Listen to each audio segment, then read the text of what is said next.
Dementia যে বিষয়টি নিয়ে আমরা কথা বলছিলাম, সেক্ষেত্রে আসলে যারা এই ধরনের রোগী রয়েছেন তাদের ক্ষেত্রে আসলে পারিপার্শ্বিক অবস্থা এবং সামাজিক অবস্থা, পারিবারিক অবস্থা কেমন হওয়া বাঞ্ছনীয়? ডিমেনশিয়া রোগী কিন্তু দিনকে দিন বাড়ছে, আমাদের গড় আয়ু বাড়ছে, যত গড় আয়ু বাড়ছে বৃদ্ধদের ডিমেনশিয়া বাড়ছে। ডিমেনশিয়া রোগীকে হলেও আমি আগেই যা বললাম, তারা একটা বৃদ্ধ শিশু, এদেরকে যত্ন নিতে হবে, আদর করতে হবে। রাগারাগি বা অবহেলার মাধ্যমে এটাকে চিকিৎসা করা যাবে না। একটি ডিমেনশিয়া পেশেন্টকে ম্যানেজ করার ক্ষেত্রে তার পরিবারের দায়িত্ব আছে, তার বন্ধুর দায়িত্ব আছে, সমাজের দায়িত্ব আছে। সে যেন কোথাও আঘাত না পায়, সে যেন মানসিকভাবে আঘাত না পায়, এদিকে লক্ষ্য রাখতে হবে। অনেক সময় অনেক ড্রাগ দিয়েও ডিমেনশিয়া রোগীকে ম্যানেজ করা যায় না, কিন্তু একটা আদর, যত্ন, একটি এনভায়রনমেন্ট সৃষ্টি, দেখা যাচ্ছে একটা ডিমেনশিয়া রোগী ঘুমায় না, আপনি অনেক ওষুধ দিয়েও ঘুমাতে পারছে না, কিন্তু তাকে একটু কোয়াইট করে দিলেন, কাম করে দিলেন, তার রুমটা অন্ধকার করে দিলেন, সে কিন্তু ঘুমাচ্ছে। সুতরাং এই ক্ষেত্রে কিন্তু পরিবারের দায়িত্ব অপরিসীম। জি, অনেক ধন্যবাদ আপনাকে আমাদের আজকের এই অনুষ্ঠানে আসবার জন্য।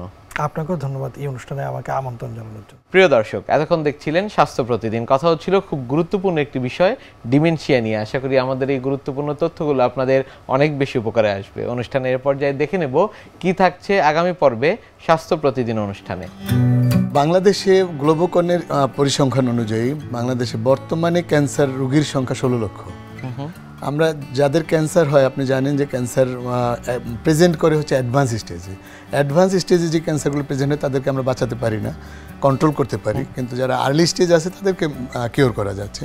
কিন্তু এই 16 লক্ষ পেশেন্টকে যদি আমি ক্যান্সার রোগীকে যদি আমি বাদ দিই, তাহলে আমার পপুলেশন থাকে 17,84,00,000 লক্ষ। বিশ্বের যে কোনো প্রান্ত থেকে যে কোনো সময় আপনাদের পছন্দের অনুষ্ঠান স্বাস্থ্য প্রতিদিন দেখতে ভিজিট করুন আমাদের পূর্ণাঙ্গ ওয়েব পোর্টাল www.ntvbd.com এ। এছাড়া এনটিভি সব জনপ্রিয় অনুষ্ঠান ও খবরের আপডেট পেতে ভিজিট করুন আমাদের ইউটিউব চ্যানেল ও ভেরিফাইড ফেসবুক পেজে। আজ এখানেই শেষ করছি, পরবর্তীতে আবারও দেখা হবে। সে পর্যন্ত আপনারা সবাই ভালো থাকুন, সুস্থ থাকুন, এনটিভির সাথেই থাকুন। আল্লাহ হাফেজ।